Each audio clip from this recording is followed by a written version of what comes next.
You're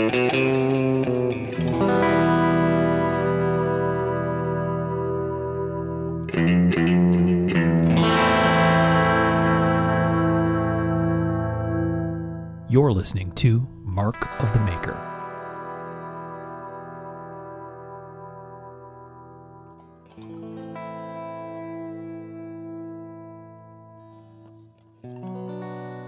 Hey everybody, I'm Mark Steiner and you're listening to Mark the Maker. This is episode 134 of the show. It's just Sean Kendrick and I tonight. How you doing, buddy?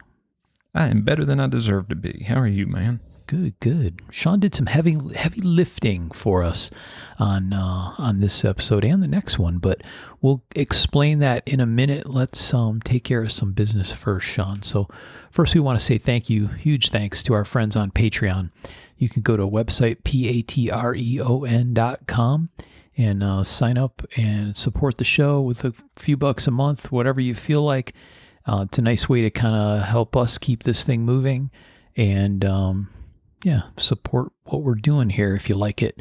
So please check out our Patreon, or you can go to our website, www.markofthemaker.com, and there's a link there as well.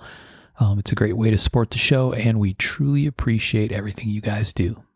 Yes, thank you guys so much. Let's give a shout out to our good friends at Pt.1. Josh and his crew make the most Gucci of nylon gear that money can buy currently. I carry it, I use it, I recommend it. And right now, you guys might want to strike while the iron is hot. They're going to be discontinuing all of their Poppies of War stuff. Oof. So if you wanted to get in on the Poppies of War, you need to get over there. You need to get it while you can. Now, don't fear, they're going to be replacing it with new, and obviously it'll be super cool prints. But man, the Poppies of War at this point is kind of iconic. Yes. So if you want to get in on some of that sweetness, you better do it now. And just head over to paladin33.com and you can hook yourself up with only the finest. There you go. Hook yourself up. That's the best way to go. I like to treat myself. Treat yourself. I treat myself every day, but then I really extra treat myself once a week. Yeah, there you go. All right. Because I'm worth it. You are worth it, Sean, 100%. I don't need you to tell me that. I'm so worth it. I don't need positive reinforcement. Oh, shit. I'm good enough. I'm smart enough. And gosh darn it, people like me. Yeah, some folks like me. I ain't some folks' cup of tea, but hey, you'll have that shit, right? The full Stuart Smalley from Saturday Night Live. Oh, dude, classic. Yeah. All right. We also need to say thank you to our friends from Arizona Custom Knives, ArizonaCustomKnives.com. Those of you who have been around knives a minute are probably very familiar with these guys. They've been of great support to the show. We really appreciate them. If you find something you like, and what is not to like, I think the number that Henry gave me was 40,000 knives. It's absolutely insane. There's tons to like. So if you do go there and you want to buy something, use this free shipping code, Mark of the Maker, ! All is one word.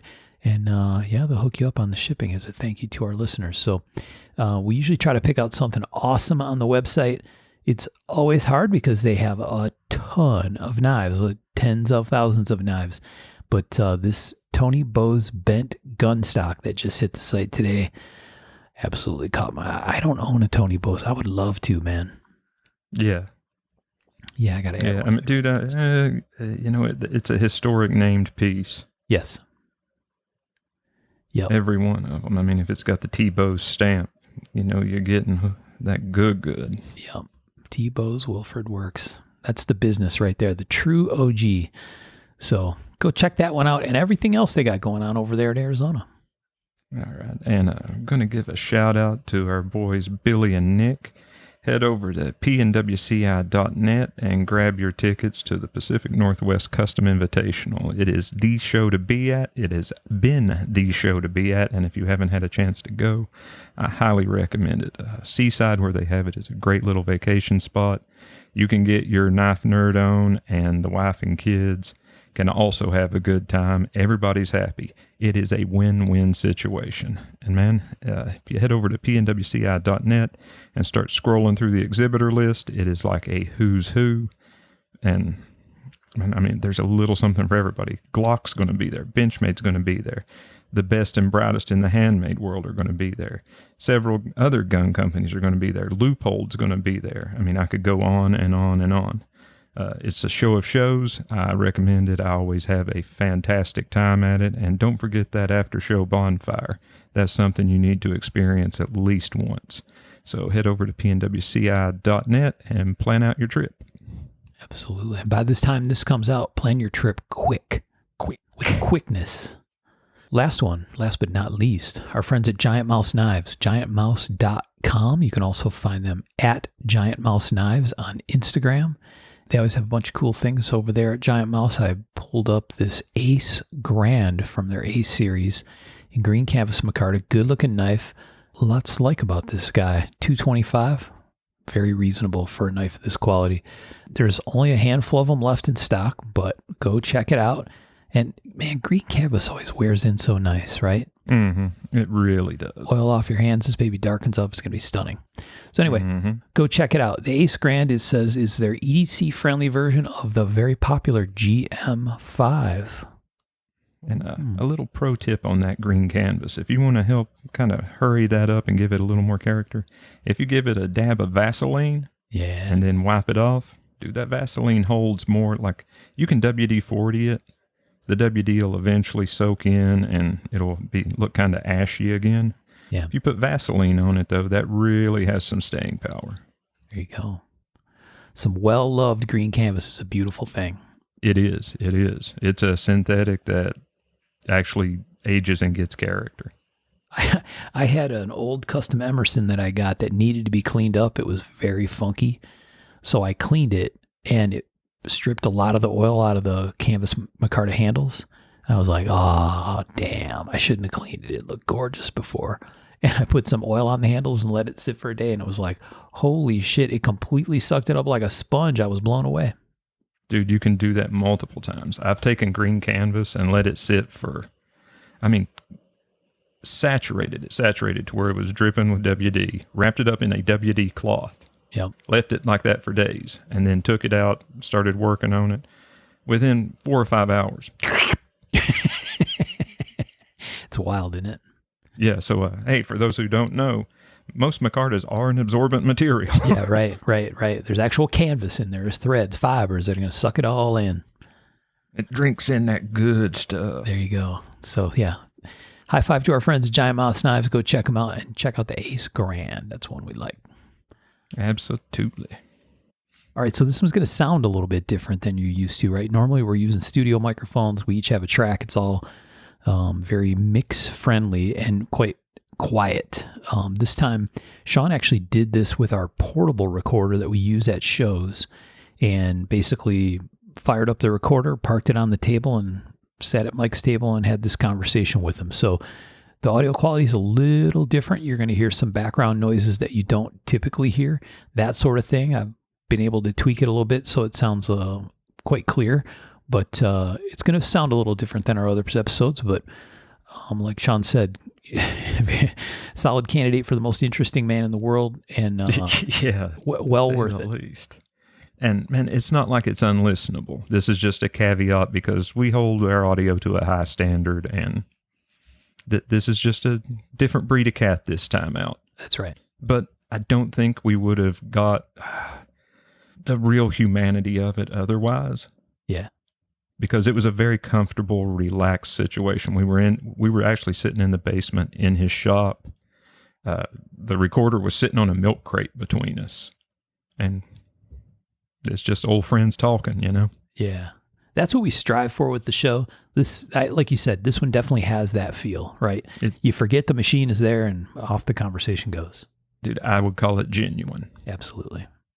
So like I said, Sean did some heavy lifting on this. He did almost all the leg work for us on this one. So Sean, why don't you explain what the fine folks at home are going to listen to with this guy? And you guys are going to get to hear me sit down and have a relatively thorough conversation with my friend, my mentor, Mike Franklin. Man, I thought that I would be remiss if I didn't get as much of his life story down and noted for posterity, because he's lived a truly interesting life. He's a paragon in the industry. A lot of the stuff that we are familiar with now, he really helped to popularize so many things, and he's been around for so long. And I really think that I would have not been doing justice to why we started this if I hadn't done this. And the timing finally lined up right, and we got it done, and I'm glad we did. We don't go over it we go over Mike's health problems a little bit, and if we didn't do it now, we were afraid we weren't going to get to. He's had heart problems in the past. In one part of the episode, you're going to hear him briefly refer to something he calls the Widowmaker, and in his 40s, he had a heart attack that nearly killed him. Yeah. And he's been living kind of on borrowed time since. Living well, but there's always that specter in the background. And recently he had another major episode, and it really helped me to get the lead out of my ass and get this done and get it recorded. And to be honest with you, I think you guys will really enjoy it. You'll see that we don't cover just knives. We cover his life in general, and he's had a very interesting life. And man, Mike's an eloquent dude. He knows how to tell a story. He knows how to talk. And I really hope you guys enjoy listening to this as much as I enjoyed sitting and hanging out with him and listening to him tell his story. So without further ado, let's dig into this episode and enjoy.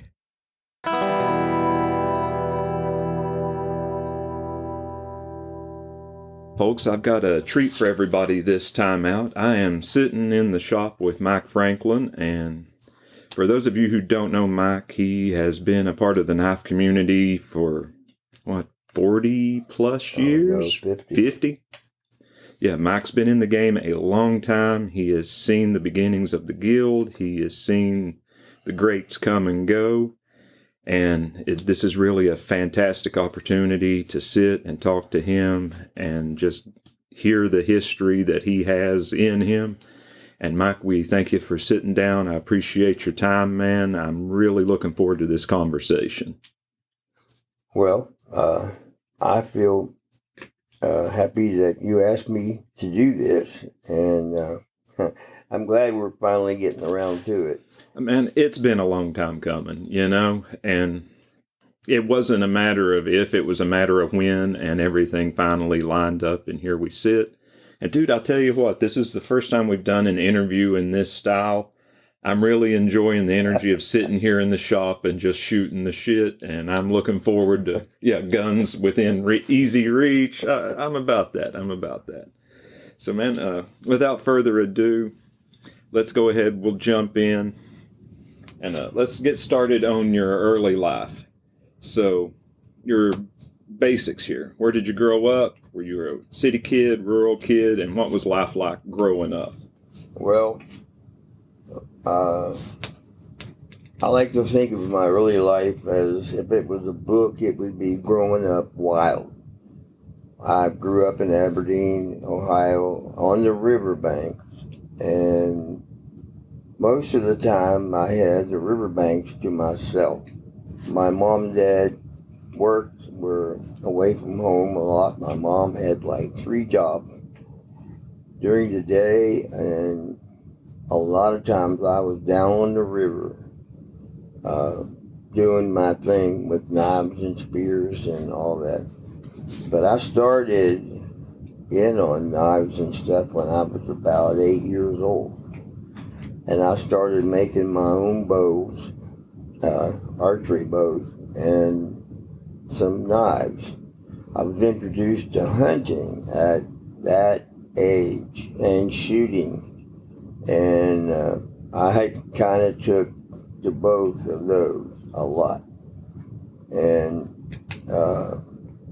so I would be by myself most of the time down on the river, and back then it was before they raised the level of the water and took most of it away. It was a white sand beach, and people would come and boat and do their thing, and sometimes they would camp out. And I know this is weird, but I would sneak up on them and get very, very close and then sneak out, and nobody ever ever saw me here that I know of. Mhm. And let's see, one story about shooting, is that all right? Yeah, always.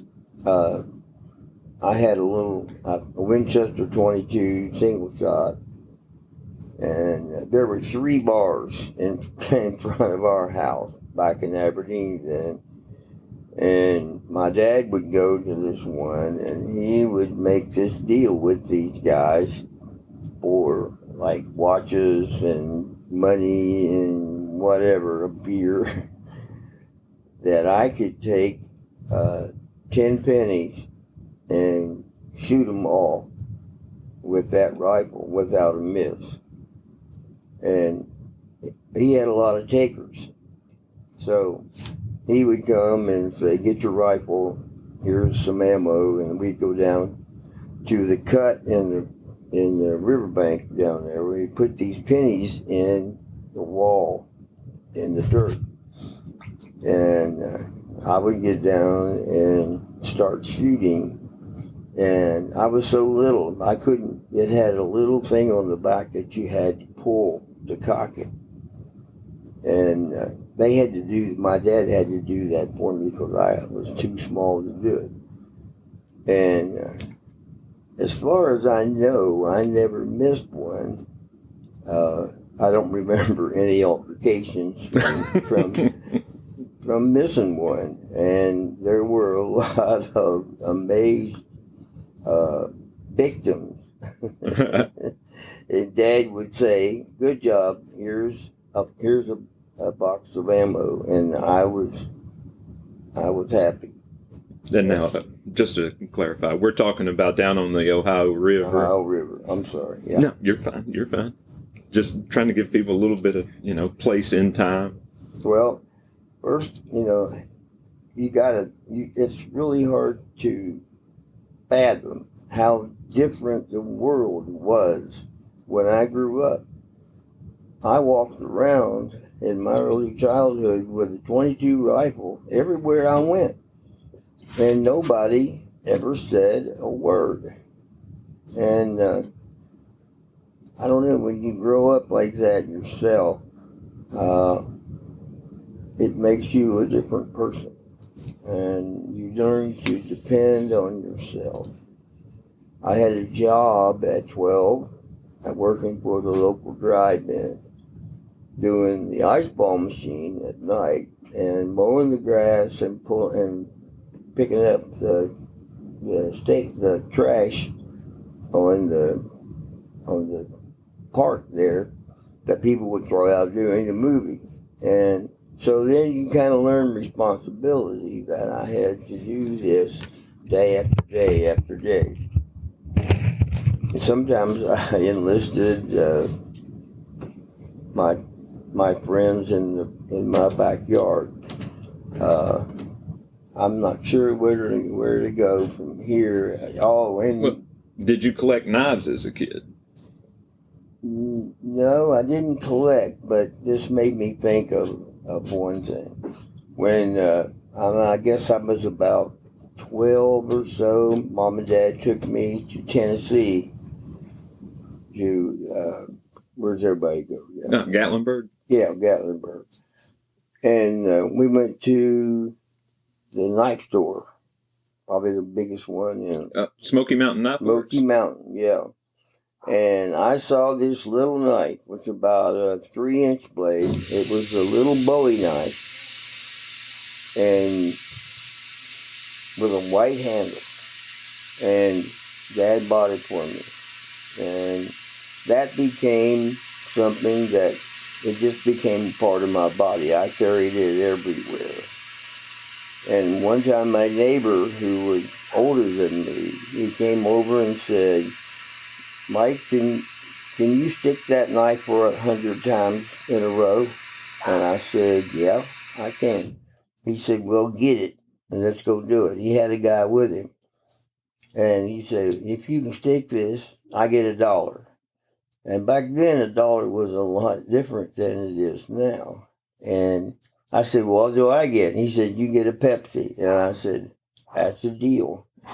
So we went over to an old building that he had, and so I warmed up a little bit, and I stood there and stuck that knife 100 times and got a Pepsi.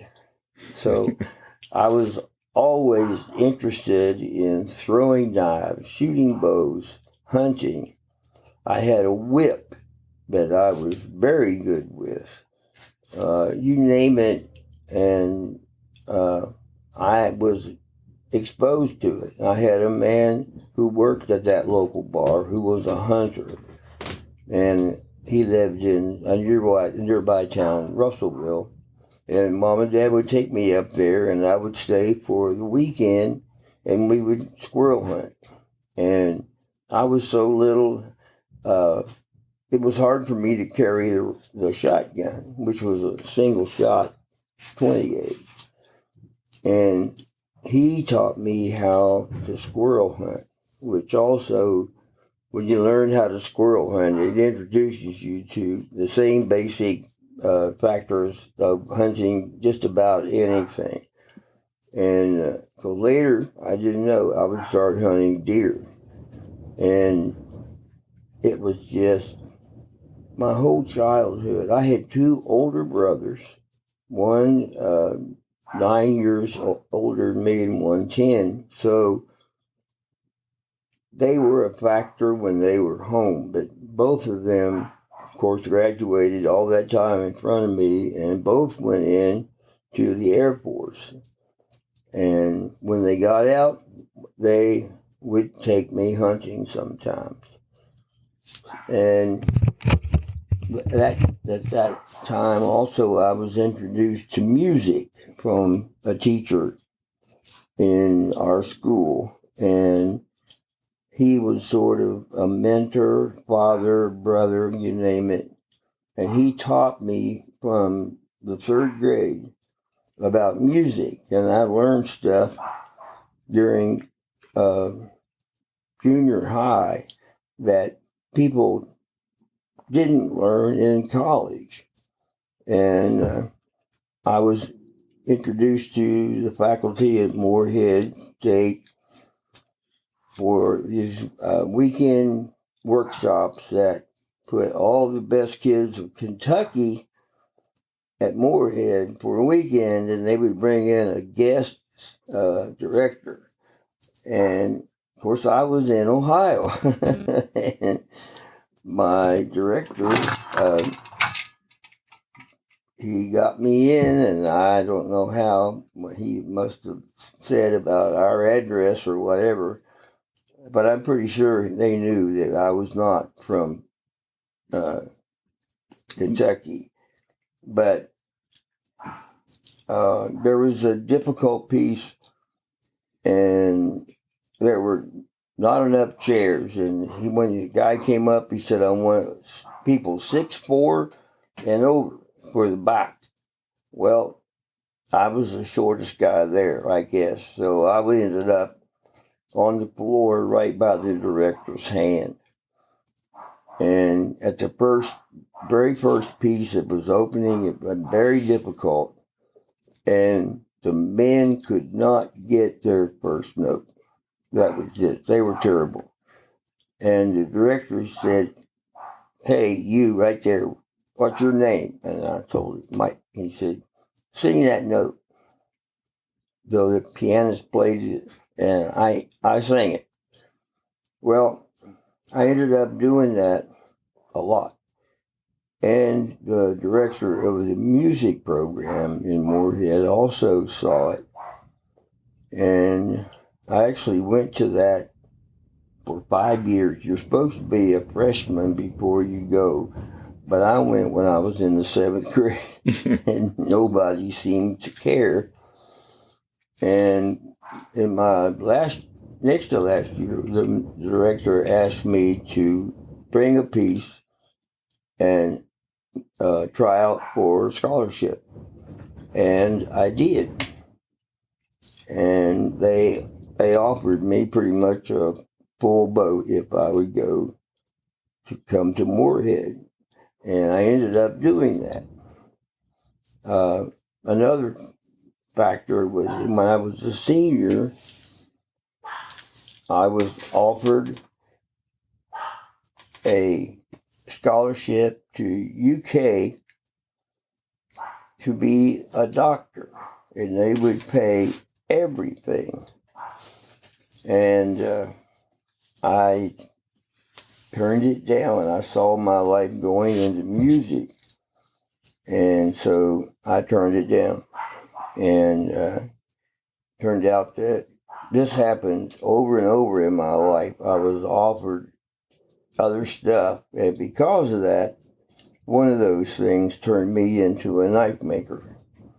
So after high school, I went to Moorhead for 4 years and a summer, got my degree in music, and was offered a job in one of the highest falutin high schools in Cincinnati. And all of my faculty thought that I had signed, because who would turn that down? Well, there were other schools there interviewing candidates, and there was one in Amelia, Ohio, that were friendly, and I just kind of fell in with those people, and I took that job. And the faculty were just unbelievable that I turned that job down. But anyway, I sort of been making those kind of decisions for a long time. And then while I was teaching, I was also bow hunting. And there was not a lot of choice for knives back then. What? Give us a roundabout date. That would have been like, I probably started in about 68, 69. Okie dokie. And so my dad had an old saw, which I still have. I cut a blade out that had teeth on the back and put a part of a hammer for the handle. And I don't remember what I carried it in. And I quickly found out that it wasn't much of a knife. As many first knives are. Yeah, it was. I wish I still had it, but you can see the pattern I cut out in that saw. And but I started going to gun shows, and we went to several in Dayton, and there was a guy from West Virginia there, an older maker and knife maker, and he would come and he brought blades, with no handle, no guard, nothing. And I started buying those blades and turning them into knives. And every one I did. My knife shop, I had a big single wide trailer, and one of the bedrooms, I was single.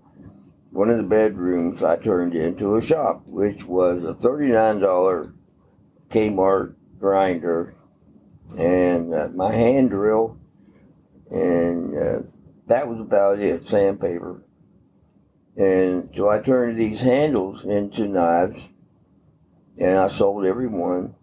But people got to saying, we don't want this guy's name on the blade. We want your name on the blade. So I was in Amelia, which is not far from Cincinnati. I looked in the directory in the phone book before the internet and found a steel place. And I called them up, and the guy was just friendly as he could be. And he said, yes, I do have steel that would make good knives. So I went and bought, I think, 1.5 inch piece, 1/8 inch by 36, and brought it home. And I don't remember how I cut them out. Do you remember what grade it was? It was A2. A2, nice. Yes, that was lucky. Yeah, absolutely. Yeah, that was lucky. And I'm still making knives out of A2. Man, why not? It works, right? Yes. And so I got to making knives and putting my own name on there, which was just engraved with a little electric graver. And I sold all of those. But the big thing was I was offered a job in Columbus, Indiana, which was way more good to me money wise. They offered me $5,000 if I would just sign for the next year. And I found that hard to pass up since I only made $6,300 in where I was working. This was a $13 million school and it only had about 600 kids. And I had a ball doing that. The kids were fantastic and all that. And the program was going along, I thought, pretty good. And until one day, I'm sitting in my office reading a hunting magazine, and my door flew open, and this guy came in with veins sticking out of his neck, his face red, and I had no idea. I stood up and grabbed a chair because I thought I was going to have to kill this guy. And turns out he was a coach. And he started ranting and raving about taking the captain of the baseball team. Well, he was in my rock ensemble. And the deal was if you missed 3 rehearsals, you were out. Well, he missed 2 rehearsals. And I told him, I said, man, you got one more miss and you're out. Well, he went straight to, I said, what's going on, Jerry? He said, well, I've been going to baseball one day and rock ensemble the other day. And I said, okay, well, looks like you're going to have to make a decision. And he did. He went right out and quit baseball. And this guy was the baseball coach. And he came up and he accused me of everything in the book about stealing his kids and all that stuff. But, I thought, well, I have some power here. I can, these are my kids too. And at Amelia, we worked this stuff out. And I had a really good friend who was the band director, and we just worked it out, and the coaches. But they didn't want to do that. So anyway, I never thought a lot about it. I thought, okay, well, Jerry's still in the rock ensemble. Well, 4 days later, I was after school with one of my girls' groups, and a kid comes up and says, Mr. Franklin, the principal would like you in his office right now. So I told the girls I'll be right back. I went down to the principal's office, who I'd never been in. It took me 8 minutes to walk there in this school. That's how big it was. So I go in and we introduced each other, and he said, well, Mr. Franklin, we're going to put you next year down in the junior high. And so I heard that, and I just sat there, and he said, What? I said, I quit. And he said, just like that? And I said, just like that. And so got up, walking out, and he said, oh, Mr. Franklin, I would like for you to keep this under your hat. And I said, no way, Jack. Yeah, piss on him. So I told my kids, and there was this great big to-do and all that stuff, but it never got changed. So I had been making knives, and I just made that decision right then, was sitting there at that principal's desk, that I was never going to be in that situation again, where somebody else had control over my destiny. And right then, it was knives. And I had gotten the one book that was on knives, the Knife Digest, the Gun Digest Book of of Knives. knives. Yeah, that was it. Jack Lewis, right? Yep. And so, but while I was there that year, I was getting better at what I was doing. And in the book, I saw Jimmy Lyle's knives and fell in love with them. And it had his phone number, believe it or not. And I call him up. It's like, what? You're calling who? It was Jimmy Lyle. And he was so friendly and easy to talk to. And I told him what was going on. And he said, send me some knives. So I sent him some knives. And he sent them back with a nice letter and said, they're too heavy. The guards are too big and the handles are too big. They were whitetail horns. And he said, but you need to come to the Knife Makers Guild show in Kansas City, I think it was. And I had no idea what the guild was or whatever. And so I started making knives for that. And so this is really interesting. I went to get on the airplane and got to talking to this really nice couple. And turns out he was going to the Knife Makers Guild. And now his name escapes me. He made really, really, really nice stainless folders that look like they grew together. I wished I had written that down. Anyway, I guess he's still making knives. So I get there, and I don't have time to go get a hotel or anything. I had to go straight to the show. So I went to the show, and Jimmy had sent me a badge. I get in. I don't have a table. And there was a man, knife maker there, named Jim Owens, I think it was. I know his last name was Owens. I think he was the founding father of the guild.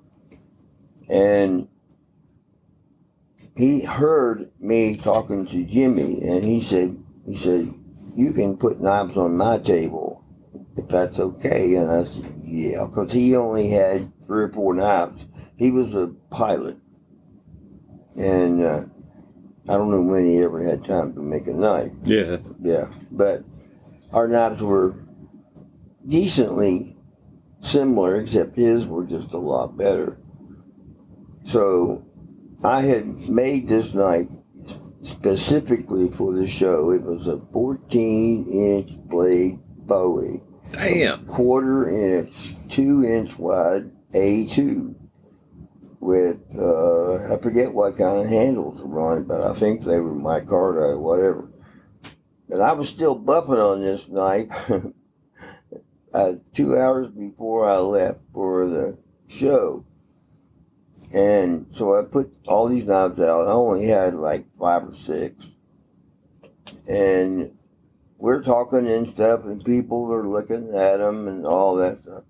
And this guy came up with a big camera on and a vest that said Gun World. And we started talking. And we had a lot of the same interests. And when the show was getting, the story about that Bowie, I was in like heaven. There were 62 knife makers there. And it was just like, you gotta be kidding. All those guys that were in that book were right there in front of me. And I just never spent a lot of time at Owen's table. So when I left, he said, look, you got to put a price on that big night. And I said, okay, I'm going to make it so expensive that nobody will buy it.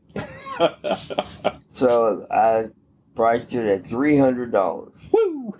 Which Now, at that point in time, back then, that was probably close to $1,000. And he said, okay. So I left and spent most of my time with Roger because he knew all these guys. So I come back. Roger Combs. He was, I think, associate editor for that book. Yeah. Him and Jack Lewis did the books of knives and together. He did the archery one. Yeah. And so I came back and it was John Owens. John handed me $100 and I said, what's this for? He said, well, the guy put $100 down on that Bowie and he's going to come back and give you the other two when you're here at the table. And I was just absolutely blown away. And there was a part of me that didn't want to sell that night. And I still feel that way sometimes. I make a knife and I don't want to sell it. So I keep it for a while till I'm satisfied and then I sell it. But so anyway, it got to be the end of the show and Roger says, where are you staying? And I said, I don't have a room. You just went there off the cuff, right? I just went there, right? You know, he said, Jimmy Lau said, come, and I went. And Roger said, well, you can stay with me. And I said, wow, that would be fantastic. So we go up to Roger's room, and we order room service for supper, and we start talking. And I was still into hunting and pistols. Mostly, I loved handgun hunting and archery. And I had killed several deer with a bow and with guns, and told him some stories. And we were talking, and he said, Mike, you need to write some of these up and send them to me with good black and white photos.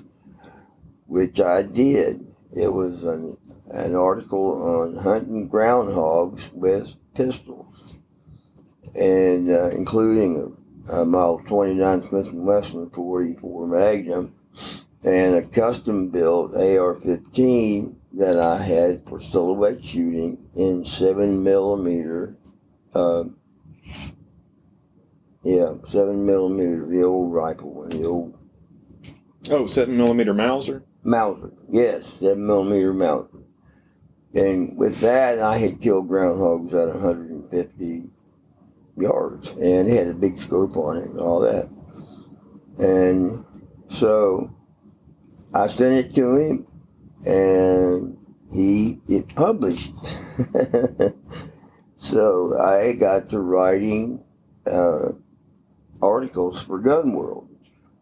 And then I sent a couple into Bow and Arrow, which was also Rogers. He was editor of Bow and Arrow. And those were published too. So, and also I was getting into a little later silhouette shooting, which also came along. But the writing thing, which is interesting, I had two professors at Moorhead in, it was supposed to be English, but it was linguistics, who were very, very, very difficult. And most kids just quit after the first day, but I couldn't because it was 8 o'clock in the morning and that was the only time I had open for a class. So I had to take it. And so all we did was write. And at the end, when I was getting ready to graduate, they called me in and said, we'd like to offer you a fellowship here in linguistics. And I thought, dude, you must be out of your mind. That would be like offering you the worst possible job that you would ever be offered. But it either made me feel good. And then the German guy had to take a foreign language, offered me a fellowship. And I said, no. And I stayed in music and went, Emilia and all that. But anyway, the writing thing kind of stuck.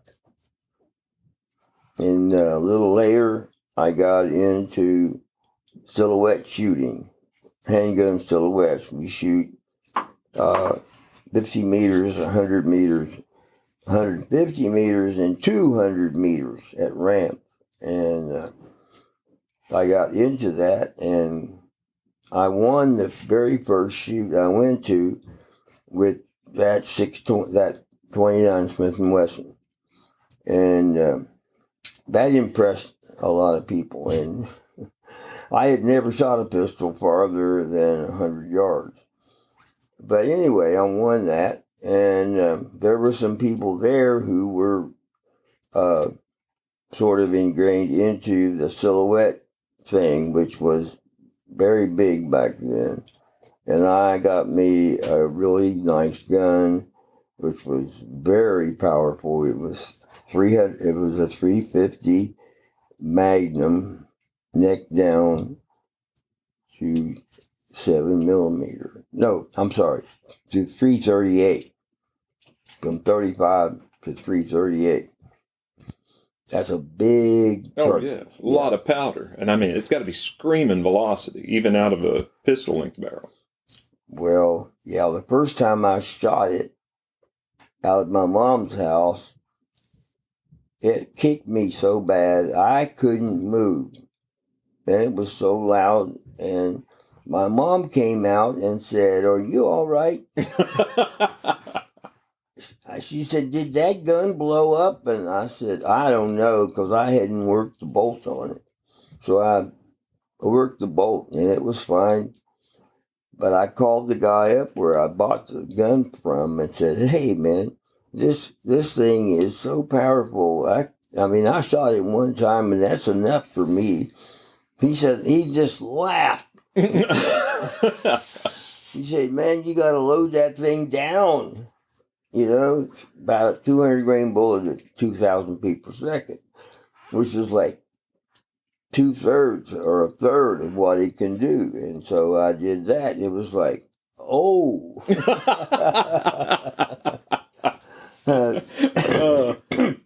So I had that gun. I won Ohio silhouette shooting that year in Unlimited, which was what that class was, with that gun. And then a little while later, I shot the first perfect score for an Ohio shooter. And then I came up with my own cartridges, the 7mm and 30 FSC were on 224 Weatherbeats, because nobody had ever done that. And in 81, I won state championship again. And that's kind of a long story. I don't know if you want me to tell that or not. And let's circle back around to it, because, okay, you've done which, yeah, I think we do need to tell that. But you did your first guild show, and you did numerous other guild shows after that. After that first guild show, what did you take away from that show? How did it affect you as a maker? And then I know that you have some great guild show stories from guild shows after that. So coming out of that show, where was your mindset, and how did it affect how you progressed as a maker? Yeah, well, all the money I made at that first show, I went around and spent it all on materials. Dude, that song never fucking changes, right? I had this big suitcase, and I think I had to leave some of my clothes there. because I had this suitcase loaded down with micarta and steel and I don't know, several things that are going to help me make knives. And coming from that show, I was like going to explode because of all the knives that I saw and to see how good those knives were made me feel ridiculous. But everybody didn't feel that way. And so I went home and I was like pulled in every direction that you could possibly be pulled. Whose knives and what to emulate if I wanted to. And I liked making small hunters and boot knives.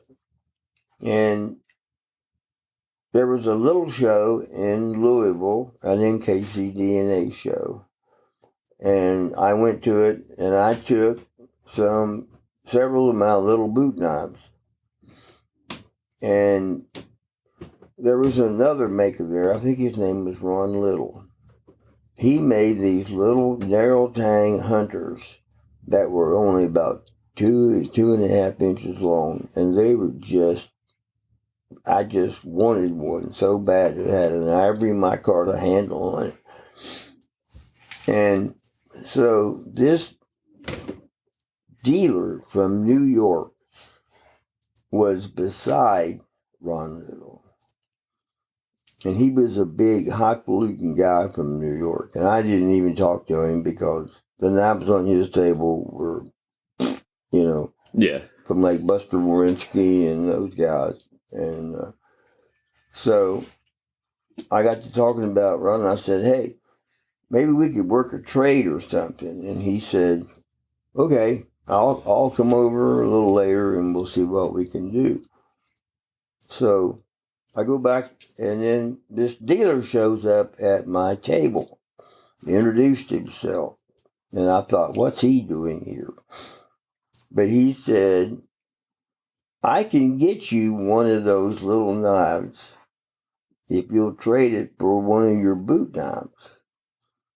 And this was my Model 5, which I still have one. Just about a 4-inch blade, double grind, A2, stainless guard, tapered tang. Even though I saw a tapered tang, and so I tapered tangs on everything, even 90,000s. Now, can you imagine that? Yeah. Yeah, I mean, you get down to the taper being about, thumbnail thick? I would taper them down to about 15,000. And he said, I can get you one of those. He said, I'll get you that ivory micarta one if you'll trade it for one of those boot knives. And I said, oh, yeah, I'll do that. Deal. Yeah, that's a deal. Well, we traded. And I was happy. I forgot about it. So I'm home, after the show, and I'm working and making knives and starving. And phone rings, and it's this guy from New York at the largest sporting goods store in New York. And I can't think of the name of it right Was now. it Abercrombie and Fitch? Yes. He said, I'm the head of the custom knife department of that store. And my eyeballs about fell out. Yeah, like, what? And I thought, what's he doing calling me?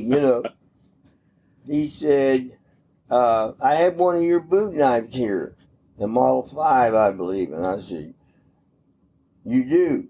And he told me who he got it from. I can't think of that dealer's name.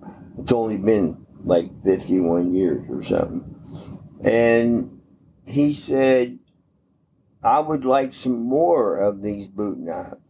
And so I said, well, how many? He said, how many can you send me? And I thought, oh, Lord, I had no idea what to say. I said, I don't know how many I told him. And he said, that's not enough. And I said, okay, I have this many, like everyone had 3 or 4. I'll send them to you. So I sent them to him. He called me back and said, I want more. And I said, okay, but I'm going to have to take orders and get them to you, because I actually had some orders from the show. Yeah. And that soon became a problem. So I went from a total unknown, and because of Roger Combs and Jimmy Lyle, all of a sudden, I'm a maker Yeah. of substance. Yeah. A named maker. Yes. And I just thought of the book, Knives and Knife Makers, Sid Latham. He wrote me up in that book, and I still have it. It was have you seen it? I own that book. Oh, you have one? Yeah. So you know what he wrote. Oh, yeah. It's a wonderful article. And I still read that, and people still mention that I was in that book. And so all of a sudden, I went from an unknown selling $50 knives. I came up with a design called the Whitetail Hunter. It sold for $50. Put an ad in the Blade. All of a sudden, I started getting orders for that thing, and then orders from Paragon. Was there a store? Yeah, Paragon Sporting Goods. That was it, not Abercrombie. Okay. Paragon, yeah. And all of a sudden, I'm 2 years behind in orders. And everybody thinks, well, that's just glorious. But it's really not. It's a sort of Damocles situation. Both edges. Yeah. You have this, this thought of, what's the word? You got some, in your job, you have some, well, anyway, you're not worried about how many orders you got. And I have been starving for about 2 years. Yeah. But paying dues, man. I mean, we all pay our dues. Yeah. And then all of a sudden, I'm 2 years behind in orders. And so the decision to make knives after I quit being a teacher after 5 years started paying off. And 50-some years later, I'm still doing the same thing, even though I'm sort of retired, but quasi-retired, as it were. Quasi-retired. My body is retiring for me. So where do you want to go from there? All right, man. I know that well, you've told me a story, at least 1 or 2 stories about you set up beside Bob Lovelace at a guild show. Yes. And that was an entertaining story. So I'd like for you to share that story. Okay. So I'm not sure if this was a guild show or a blade show. I kind of think it was a blade show. And who was sitting behind me at the table? Bob Lovelace. And so we introduced each other at the beginning of the show, and I was there by myself, like as usual. And Bob pulls out a fifth of, I think it was Jack Daniels or Maker's Mark. I think it was Jack Daniels. And in a paper bag, a brown paper bag. And he had one knife on his table. And it was a boot knife, which was integral. It was all stainless. Had an integral guard with a taper tang with fantastic stag. They were $700 back then, which is yeah what, $2,000 now. Maybe? Oh yeah. And so he offered me a drink, and I said okay. So we're like sitting there half lit and talking up a storm to everybody, and Bob could be short. with people. You're being kind with that also. Because he really didn't care whether he sold that knife or not. But here's what his deal was. He had another paper bag full of those boot knives. And he would put one out on the table and it would sell in 5 minutes. And then he would say, well, those dumb, SOBs and all that stuff, giving me that much money for that knife and all this stuff. And I'm sitting there going, I would be this far off the ground if they would come and give me that much and just keep on buying them. And I lost count of how many boot knives he had in that bag.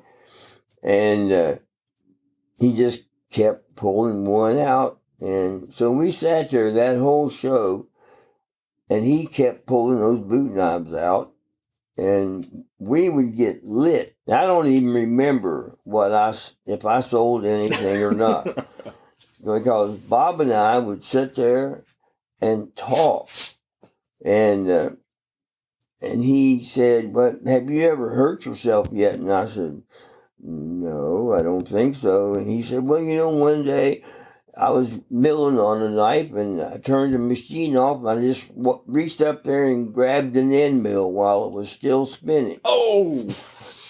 He said, "How stupid is that?" I said, "No, I haven't done that yet and I'm not looking forward to it." And he said, You will if you keep doing this stuff." And so that was one of the most enjoyable shows that I ever went to, except every day, the next day, I had a hangover. And me and Bob sitting there talking and drinking Jack Daniels straight out of the bottle. And I don't know how many fifths we went through or how many knives that he had in that paper bag. But I think he brought a different paper bag every day full of those integral boot knives. That was the only knife he brought to the show, the only model. And I don't think I've ever seen one. You see Bob Lovelace's knives and you see those hunters. Yeah. And you see the big bears. Yeah, the big bear. And some of the boot knives. Yeah, but the boot knives that I see are not integral. Yeah. And they were just absolutely perfect. Yeah, immaculate. Oh, God, they were perfect. But that was the only time I really got to talk to Bob. And it was a special show. It kind of helped me realize that these people are just people, just like everybody. Everybody puts their pants on in the morning, even Bob Lovelace. And Bob may have been a little hard to get along with, but he was an absolutely unbelievable knife maker. An artistic temperament to a certain extent, Yes.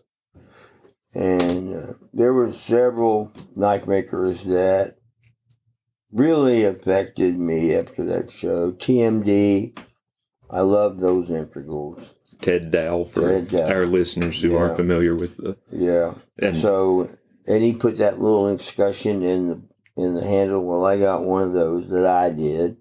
That didn't last very long.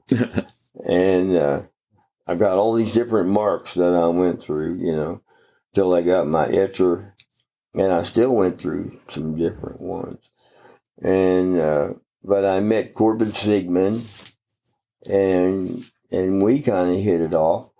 And Corbin didn't talk very much.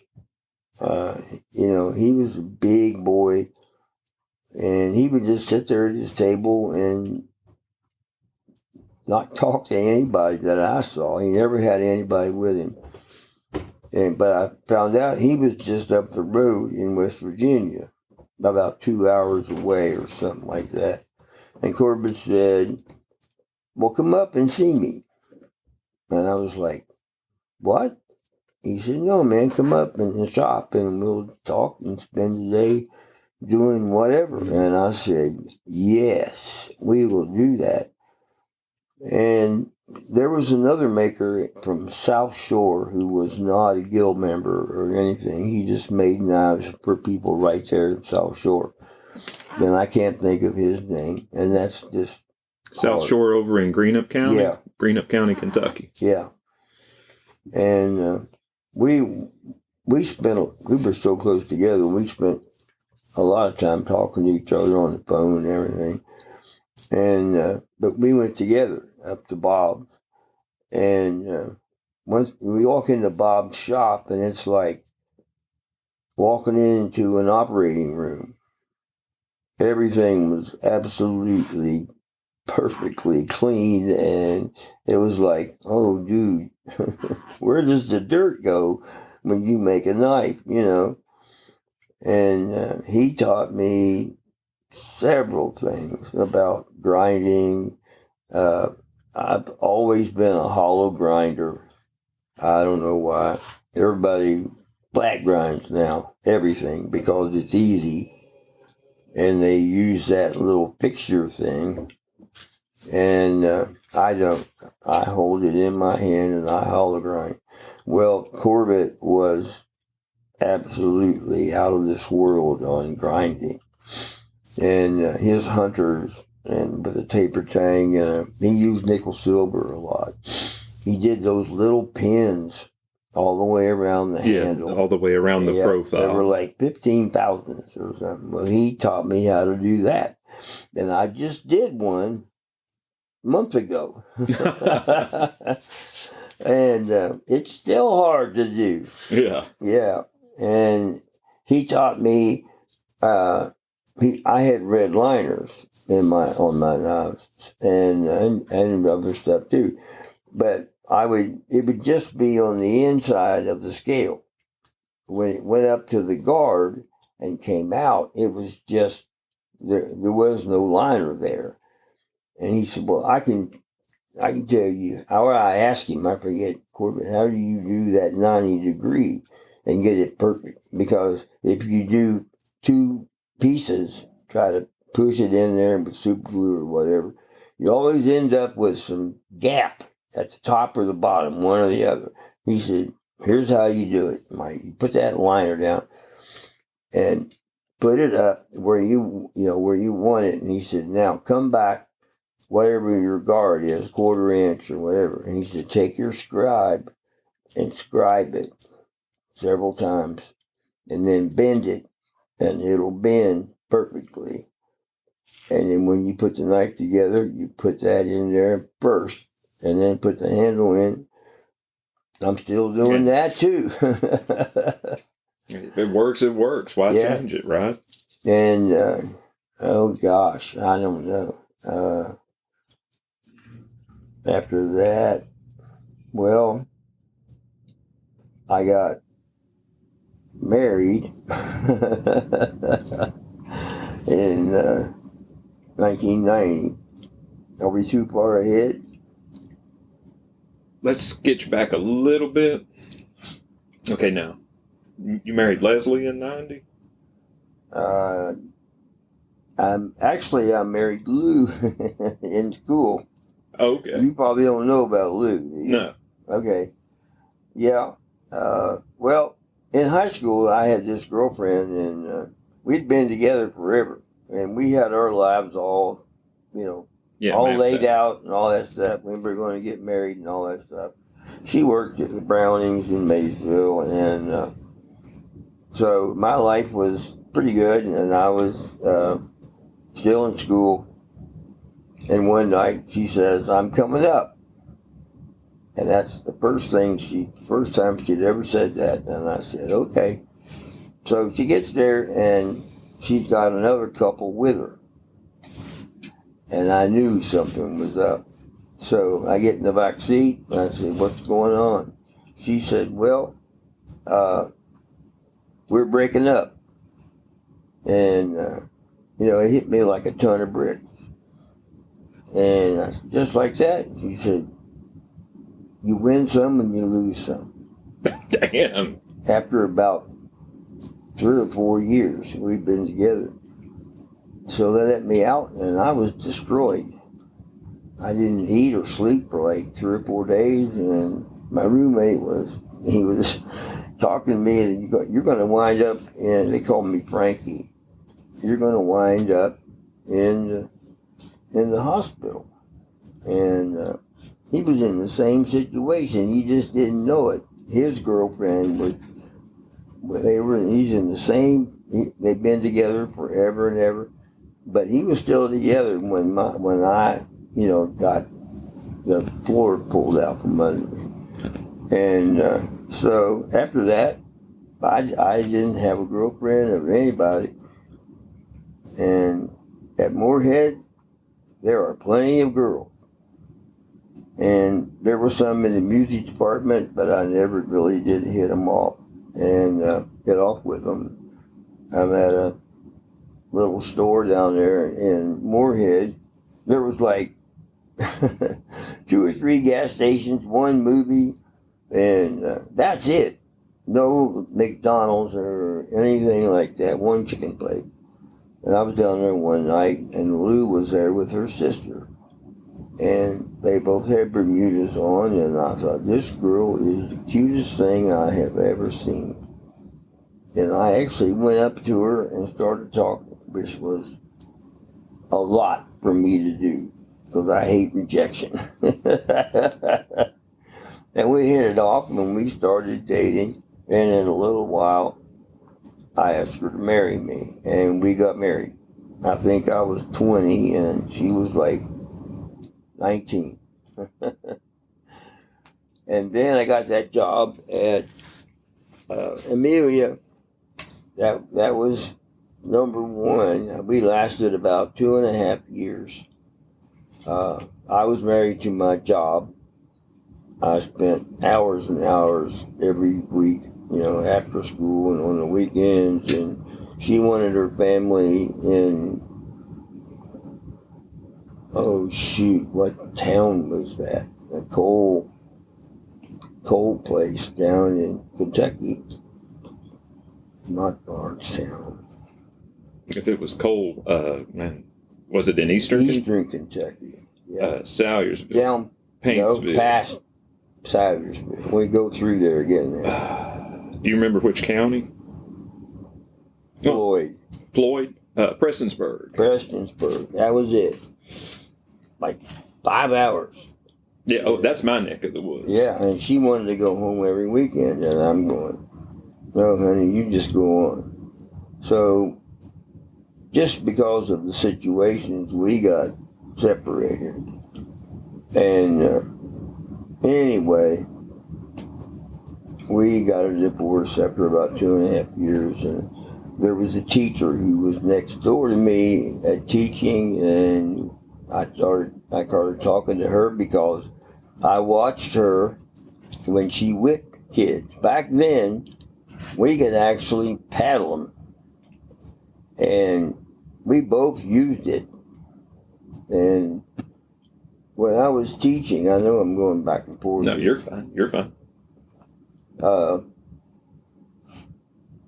The principal, I had 4 classes of general music before I went to the high school in 7th grade, and an 8th grade chorus. And I was started out with about 50 of them in general music on each class. Well, the principal got to know that in my classes, there were no discipline problems. And that's hard in 7th grade, to not have discipline problems. The next door girl, she had problems, and she whipped a lot. I didn't whip a lot. I would threaten a lot. But one day, I was trying out kids for the next year in 8th grade course coming to high school. And I was right there in my office, and the kids were just horrendous. Every time I'd go in there, they would just get out of control. And I came out like 3 times. And I came out, I said, if I have to come out here again, boys, I'm going to whip you all. And they all went, he won't do that. Well, I went in there in about 5 minutes. They were still doing it. I came out, raised up the piano where my paddle was. It had a 14-inch paddle on it with some holes. And I said, I want all of you out in the hall. And they were just looking at each other like, oh, he's not going to really do this. And they all were just looking at each other. And I said, hey, I want everybody out in the hall. All the boys, there were 47 of them. They went all the way down the hall and made a turn. So the classrooms were all really quiet and everything because they didn't know what was going on. Everybody had their doors open. And so I went and got Chris, who was next door, and you had to have a witness. Yeah. So I started lighting them up. And if they deserved it, I lit them up. Put a little pep around it. Yes. But if they were a good kid and they were just being stupid, I didn't really light them up. So anyway, I whipped all 47 of them. And the next day, when I walked over from the high school, I had to go past the principal's windows. And when I got over there ready to go in the door, he pecked on the window and motioned for me to come in. And I thought, oh yeah, shit. This is going to not end well. So I go in and he's sitting there. He was a little bitty guy and he had polio and he couldn't use his left arm. But he was sitting there doing his thing. He was really a nice guy.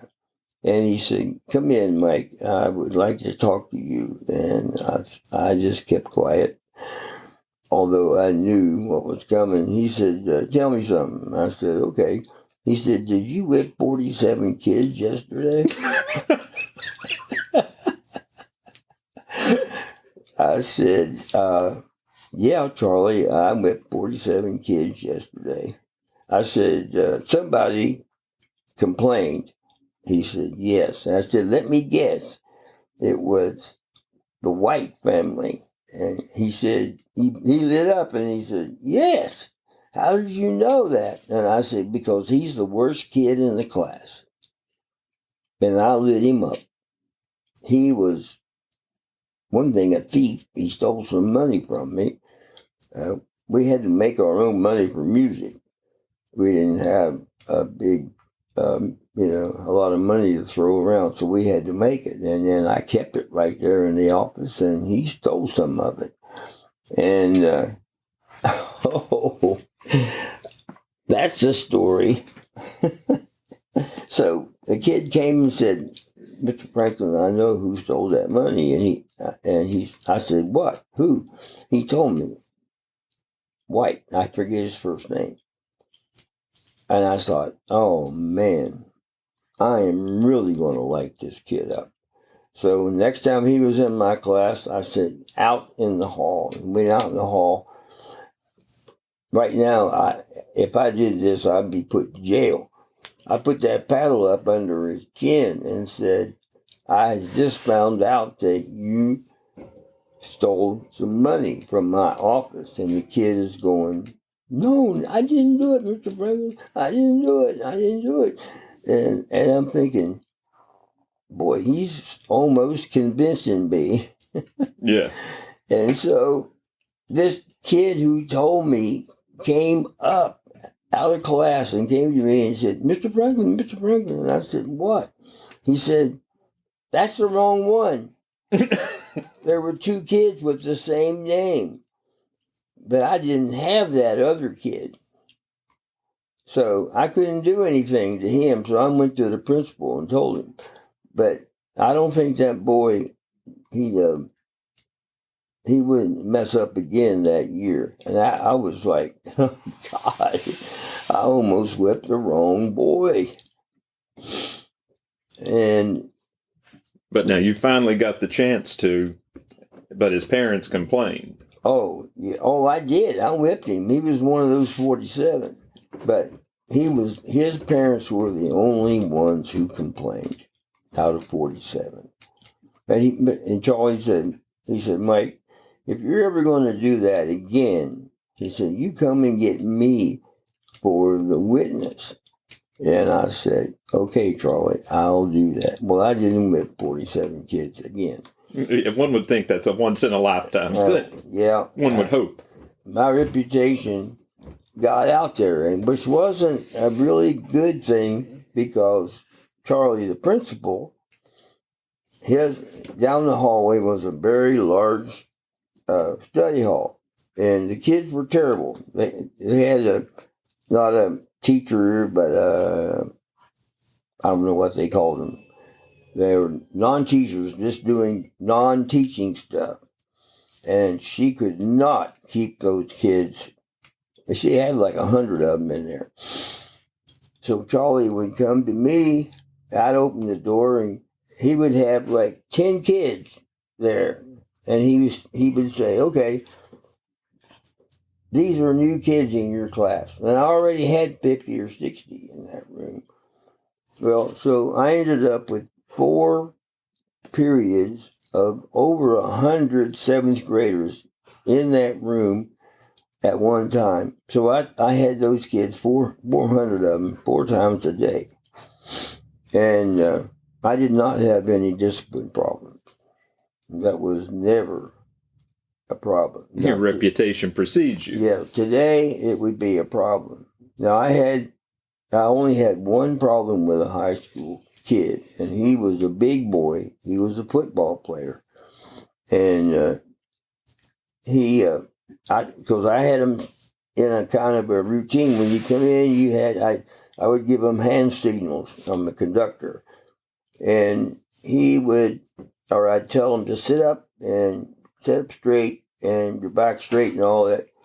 Well, he wouldn't do that, and he's just sort of sitting back there with his feet out and all this stuff. So I told him, you need to sit up and do what all the other kids are doing. And he just shirked. And this went on for a couple of days. And I said, look, if you don't straighten up, we're going to go out in the hallway. And he just shirked again. Well, the next day he did the same thing. And I went and got my paddle. And I came up and I poked him in the chest. And I said, in the hall. And I could hear the gas, because he was like a head taller than me and about 30 or 40 pounds heavier than me. And so he went out in the hallway, and I started in on him with some forceful language and my paddle and all that stuff, how it was going to be in the future. If he didn't, that I was going to throw him out. But I was going to whip him first. And he started crying. He was a big kid, and I think he was probably a good kid, but I think he thought it was ladylike to be in music. I don't know why he was there, and do what I wanted. And by the time I got through with him, he was crying. And I gave him he had really tight jeans on, and I lit him up. And the next day, he was back. And he sat up and did everything that I asked him to do.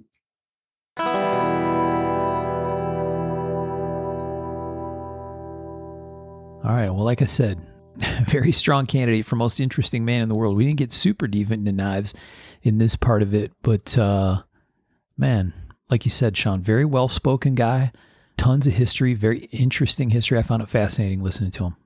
Yeah, man, it's not just a story about a guy who makes knives. It's a story about just a man, an intelligent man, and a friend. And I mean, you guys can see I've been lucky to have him in my life. Yeah, I mean, just a very interesting background. You know, we talk a lot on the show about people coming from different walks of life to be knife makers, right? And the dude's a musician, right? Yeah. That was his game. And to kind of come through that path and land here is a very, very interesting thing. But we're going to hear more, right? Yes, absolutely. You guys tune in next time. If you enjoyed this episode, you'll enjoy the next one as much, if not more. There you go. We've only done a few two-parters. This one definitely deserved it, and Sean got a great chat recorded. So yeah, listen for part 2. That'll be episode 135, and we'll get that to you here in a little bit.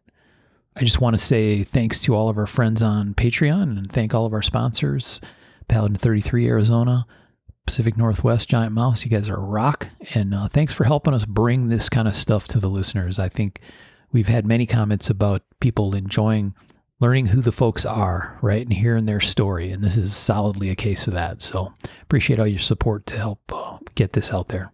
And thanks, everybody, for listening. We'll talk to you next time. Thanks, folks. Appreciate it.